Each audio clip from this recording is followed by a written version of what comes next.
You ask Tiger to solve. This deals with linear equations with one unknown. The final result is x equals 8/5. Let's solve it step by step. Simplify the expression. Group like terms. Simplify the arithmetic. Group all x terms on the left side of the equation. Subtract 3x from both sides.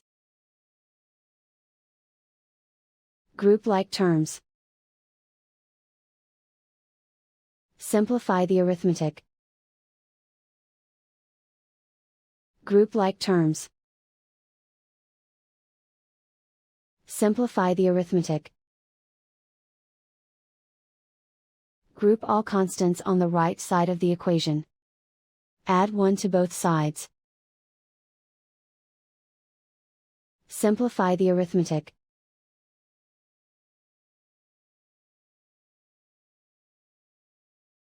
Isolate the x.